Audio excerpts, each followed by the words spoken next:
The last thing you should lack in the mess of the world today is motivation, because you are running out of time. What's really scary is this. 37. I was broke for most of my life, and even I have disdain for them. Because I look at them and go, you didn't try at all. I did it.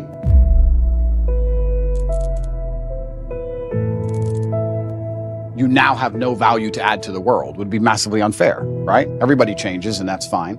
I'm not the kind of person who's going to sit and apologize for his past. I believe all's well that ends well. I believe we're humans and we grow and we learn. I'm from a low-income background. I did what I had to do to survive. I remember walking to sixth form college. I was 16 or 17 with my 4 friends, and a Ferrari burnt past us. I said to my boys, I was like, man, how'd that guy get that car? And they're like, don't know. I was like, doesn't that annoy you? I'm like, why would it annoy me? Because we're going to school. Our parents are on council estates. Like, we're trying to scrape 20 pounds a week to eat. This dude has 400 grand for a car. Doesn't that aggravate you? Doesn't that show you that there's something about the world you do not understand? That you're missing something? And they're all like, not really. And they're all the dudes who are right now at home, 9 to 5, couple blowjobs, da-da-da. I was never that guy. I was pissed off for weeks because I saw some dude in his Ferrari. Do you understand? I was like, no, I have to. So now when I push my Ferrari, I'm like, this is the full circle. This is the universe giving me what I've always been manifesting. Does that make sense? Yeah. So now when people say, Andrew, why do you have 17 supercars? Because I have 17. I have every brand you can fucking name. I have 17 cars. I have over $10 million of cars. So because it was a car, these cars used to piss me off. So now I have to have them all. I don't even have to drive them. I have to have them. I'm trying to conquer the earth, my friend. Maybe I'm crazy, but this is what I'm trying to do. It's what I've always been trying to do. So I've never been satisfied. To this day, I'm making more money now than I was making in my cam days. I'm still not happy. But I don't judge my life on happiness. I don't look at it that way. I look at all the other human metrics and say, where am I failing? Am I in good shape? Yeah. Am I rich? Yeah. Do I have good friends, good connections? Yeah. Do I do whatever I want? Am I free? Tick, tick, tick, tick, tick, tick, tick. Well, fuck it then. Then life's fine. I first made my millions of dollars. The first time I ever became a millionaire was with Webcam Studio. First ever made money. I mean, I was a kickboxing world champion, but kickboxing's not boxing, right? Yeah. So I'd make like $100,000 a fight. You fight 2 or 3 times a year. You pay 20% to your manager. You pay taxes, but you're not rich. And I didn't consider myself rich. Like 30, 40 grand chunks, twice a year, maybe 3 times a year. Living in London, London rents, need a car. Mm-hmm. You're trying, like you're not rich in any way. And that's actually the reason I retired, because I woke up one day and I thought, I'm giving 6 hours a day of absolute focus and energy to this.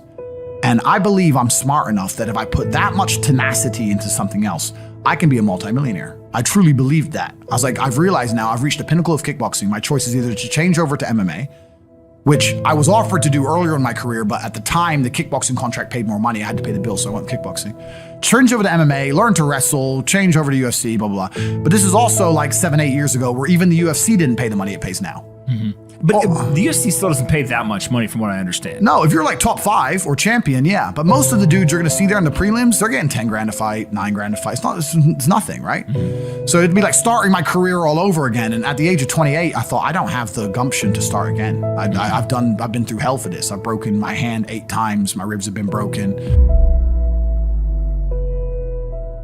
I did it.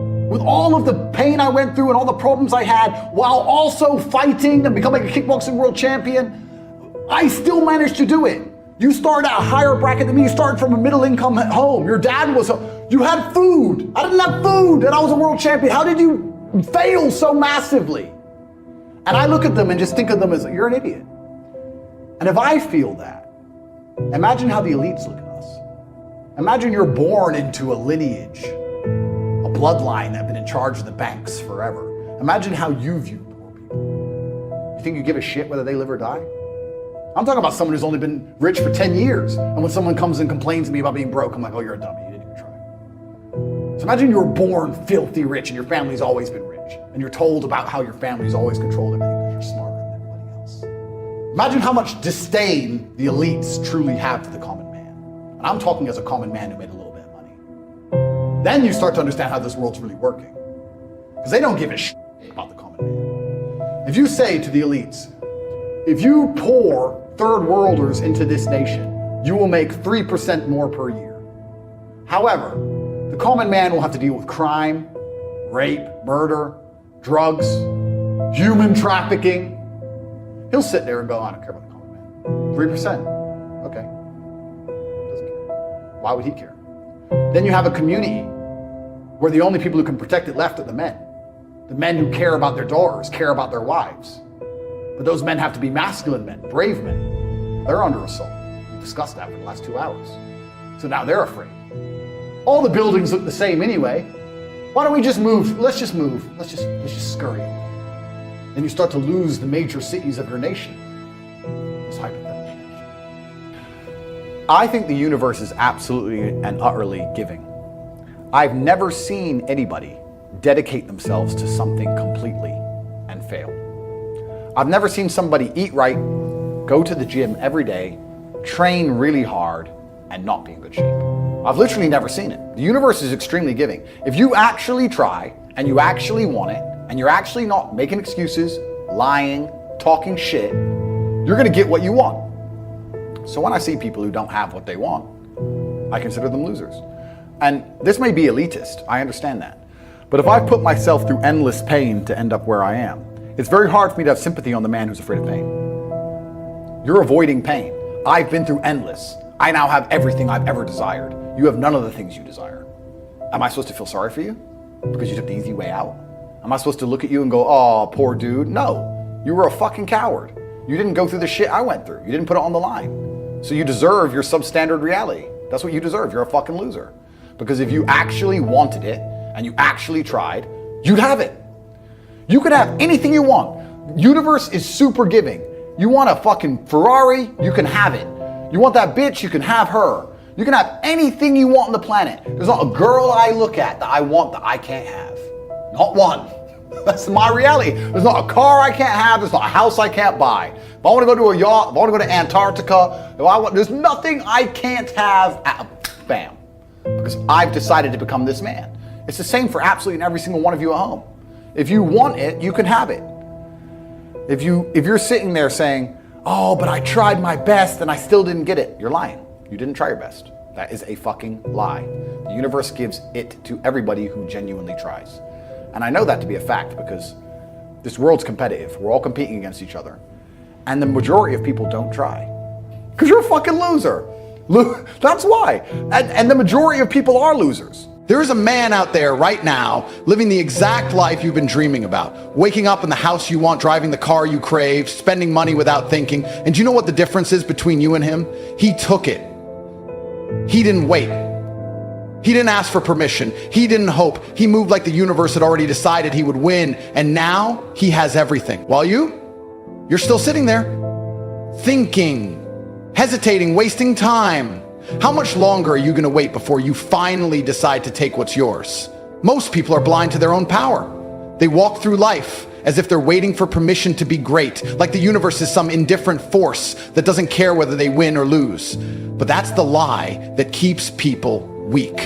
The truth, the second you start moving with absolute certainty, life will start shifting in ways you never thought possible. Not because of luck, not because of some miracle, but because you made a decision so strong, so unshakable, that the universe had no choice but to align. You have to understand something. Everything in this world, every opportunity, every breakthrough, every moment of success was first created in the mind of a man who refused to doubt himself. You can have all the talent, all the intelligence, all the resources in the world, but if you don't have conviction, you will lose to the man who does. Because belief isn't just some feel-good idea, it's a weapon. It's what separates those who bend reality to their will from those who let reality dictate their fate. The problem with most people is they hesitate. They wait for proof, for some kind of sign that guarantees success before they even take the first step. That's not how power works. It's not how winning happens. You don't wait for certainty, you create it. The moment you hesitate, you let fear creep in. You start questioning, overthinking, doubting yourself until you've convinced your own mind that failure is the only outcome. And guess what? That doubt manifests into reality. Every second you sit in indecision, you are programming your brain for defeat. You are conditioning yourself to lose. Meanwhile, the winners, the real ones, the men who build empires, who turn dreams into reality, move with absolute certainty. They don't ask, what if I fail? They assume success. They move as if their goals are already accomplished. They talk like the deal is already closed. They act like the world is rigged in their favor. And because they refuse to entertain any other possibility, the world bends to their will. Most people think they need motivation to act. That's another lie. Action creates motivation, not the other way around. The moment you start moving, the energy shifts. The second you commit, truly commit to a goal, your mind starts finding ways to make it happen. The universe starts connecting the right people, the right opportunities, the right moments, because you finally made the decision to stop hesitating and start executing. You don't need permission. You don't need more time. You don't need guarantees. You need movement. The most powerful force in existence is momentum, and the only way to create it is by taking action before you feel ready. The weak wait until the stars align. The strong move as if the stars were put there for them. And here's the real test. Can you keep believing even when everything looks like it's against you? Can you keep pushing even when it feels like the universe is throwing every obstacle in your way? Because that's where most people break. The second things get hard, they assume they're not meant to win. They assume the universe is against them. But that's the ultimate illusion. The universe isn't stopping you. It's testing you. It's checking to see if you actually deserve the life you say you want. Everyone wants success until it requires suffering. When you hit resistance, that's not a sign to quit. That's not a message to stop. That is proof that you are exactly where you need to be. Because resistance only shows up when you're pushing against the boundaries of your old life. It's the final wall standing between you and your breakthrough. The weak turn back, the strong push harder. So the question is simple. Do you actually trust yourself? Do you actually believe you are meant to win? Or are you just playing at success, hoping the world hands it to you? Because that's the difference between those who succeed and those who don't. One group knows, the other hopes. One moves with certainty, the other waits for proof. And that hesitation, that moment of doubt, that is the exact reason most people live and die average. You cannot hesitate your way to greatness. You cannot doubt your way to success. You either bet on yourself fully with zero hesitation, or you will be just another name, just another person who had potential but never did anything with it. The universe rewards the bold. It rewards those who move like their success is already written. If you can't do that, you'll spend your life watching others live the dreams you were too scared to chase. Stop waiting. Stop questioning. Start moving like the universe is already working in your favor, because the moment you fully commit, it will be. There was a time when I had nothing, no money, no connections, no certainty that I would ever make it. Just a relentless hunger inside me, a voice that refused to be silenced. And I had a choice. Either trust that hunger, trust that deep, undeniable feeling that I was meant for more, or let fear consume me like it does most people. The world teaches you to be realistic, to be practical, to play life safe and aim for just enough. But that mindset, that's the exact reason most people live in quiet misery, spending their days making excuses instead of making moves. The moment you step into the world with absolute certainty, everything changes. It's not magic, it's not luck, it's a shift in the way you see yourself and by extension, how the world responds to you. The world doesn't give you what you want, it gives you what you demand. And if you don't demand success from yourself, if you don't demand greatness from your own existence, you will never have it. The universe is not against you, but it also isn't going to hand you anything. It's waiting for you to prove you actually deserve what you say you want. I've seen men cripple themselves with hesitation. I've watched people with talent, with intelligence, with more opportunities than I ever had, waste it all because they simply didn't believe it was possible. They thought they needed to see the path laid out in front of them before they could take the first step. But that's not how the game is played. You don't wait for the path to appear, you start walking and the path forms under your feet. Every powerful man you admire, every legend, every self-made success story, they all started from nothing. The difference is they moved. They didn't wait for permission. They didn't wait for certainty. They stepped forward and trusted that the universe would move with them. I remember sitting in my tiny apartment, broke, overlooked, underestimated. No one believed in me. No one thought I'd ever become something. But I didn't need them to. The only person who needs to believe in your future is you. And I believed. I acted like I was already successful before I even had a penny to my name. I spoke with confidence. I walked with power. I trained my mind to see myself as undeniable, even when my reality didn't reflect it yet. And slowly, piece by piece, The universe started bending to my will. The right people appeared. The right doors opened. Not because I was lucky, but because I had commanded it into existence. This is where most people break. They start strong, they feel motivated for a while, but the second they hit resistance, they crumble. The second life doesn't hand them results overnight, they retreat back to their comfort zone, back to their doubt, back to their excuses. But here's the truth. The universe will always test you before it rewards you. It will push you to the edge, make you question everything, force you to prove whether you actually deserve what you claim to want. Pressure creates diamonds, but it also crushes the weak. So which one are you? The ones who win don't back down when it gets hard. They don't start questioning whether they're meant for success just because things aren't happening fast enough. They trust. They trust in themselves, they trust in their ability to figure it out, and they trust that as long as they keep pushing forward, the universe must respond. And it does. It always does. But only for those who refuse to break. I'm telling you this because I've lived it.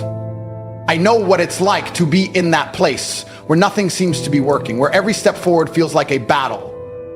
But I also know that if you keep pushing, if you refuse to quit, there will be a moment when everything shifts.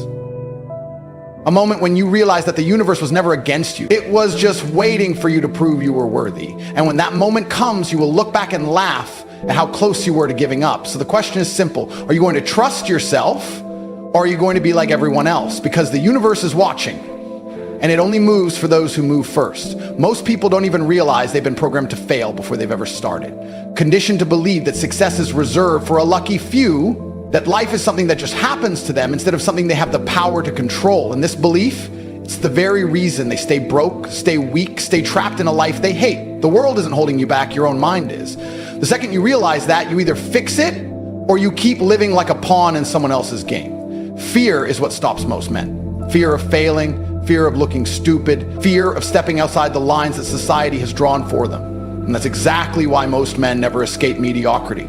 They sit around waiting for a guarantee before they take action, but they don't understand that success doesn't come with guarantees, it comes with decisions. You don't wait for certainty, you create it by committing fully. You want to win? Then decide. Decide that you'll figure it out no matter what. Decide that nothing will break you. Decide that your vision is non-negotiable. You've got one life, one shot, and you're going to waste it second guessing yourself? Wasting time worrying about what others think? Do you understand how insane that is? Do you think the universe put you here just to exist in some mediocre, half-lived reality? The fact that you're even alive means something.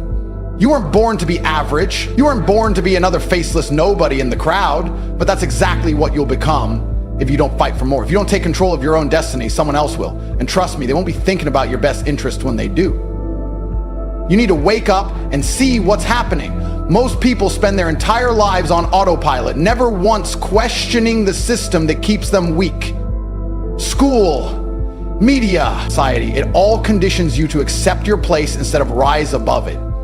You're taught to follow the rules, keep your head down, be realistic about your dreams. But do you know what realism really is? It's the death of ambition. It's the excuse people use when they're too afraid to push past their limits.